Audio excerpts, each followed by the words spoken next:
Smoochie, as you can see, is considerably larger than Hilda. Smoochie is almost a year old, and you can also see he has a lot of coat. This is one hairy dude. This fellow is constantly needing grooming attention. Living on Vancouver Island means we take our dogs to the beach a fair bit, and we also go on a lot of trails. So we run into ticks, we run into dirt, and our dogs are always wanting to swim in the ocean. It's one of the great advantages of living on Vancouver Island that you can go to the beach all the time, but it also can mean a lot more work with your dudes. So Smoochers is a wiggly piggly little fellow, and he needs a lot of work to keep him focused.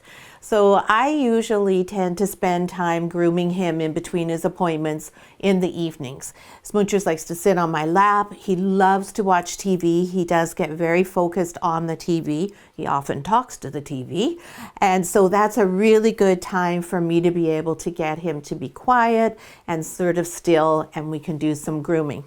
So because Smoochie Patucci is a stud, he's fairly robust in his personality. He is not the same as a companion dog in that he has a lot of hormones, especially at his teenage years. So he's a little harder to handle. So what we do here and how it works for him will definitely be easier with your puppy at home. And what we're going to do with Smoochie now is about what you want to start doing with your puppy at around the 6-month mark. So you can spend a little bit longer with them. Same principles though. We have a toy or a chew stick or whatever it is that they enjoy doing to distract them with. Some of our handy dandy liver treats, the same brush, the same comb, and if we needed to, we would use a towel. Now one thing, if you bath your puppy at home, when you take them out of the bath, don't take the towel and rub them like this because that tends to create mats. You want to do more of a blotting type of action. So Smoochers is clean. Yeah, well, relatively speaking, he's clean. He had a bath just about 4 days ago. So he doesn't really need to be bathed. So always you're going to start with the brush.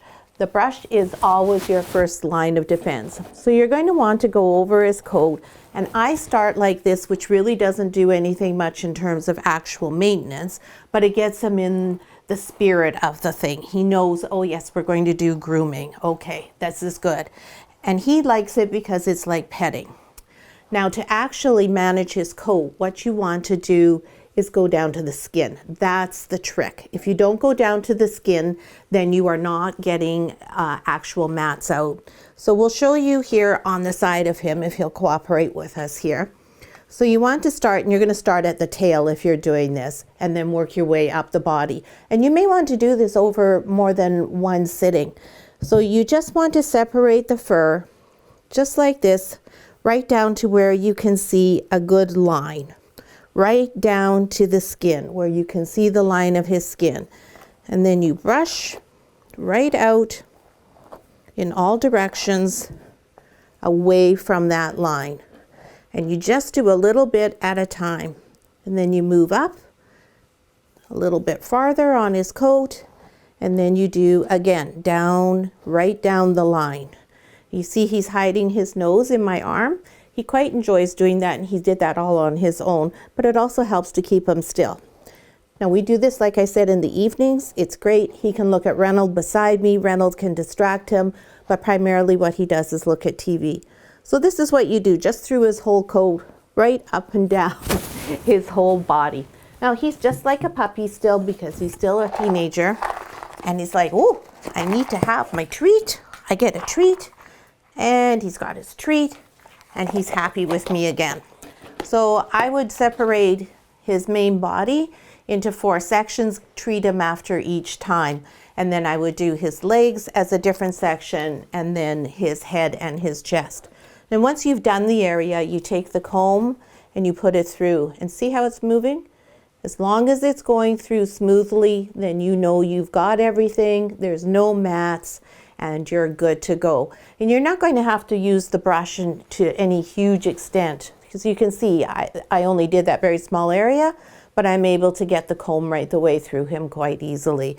So he's in good condition that way. So now when you get to his head, and I'm sorry he has his back to you, but he's focused on me, and that's what you want. When you get to his head, you don't use the brush on his head, just use the comb, Just go up like that. Boof, boof, boof. Easy peasy.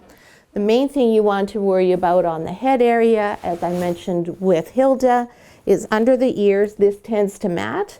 And usually what we do is we have our groomer shave down under their ears so that that hair is shorter. Same with under the bum in the fanny area. And the trickiest part of all, which all dogs hate, is having their face done. And you see he's already hiding from me because he really doesn't want me to do it. So we have to be a little bit gentler with him. You can hold like this, one hand on the top of his nose, one hand underneath, and then just ever so gently work through the area. And again, we don't do it for long periods of time because we don't want them to get mad at us. We want them just to enjoy the experience. So that's how you maintain a really full coat.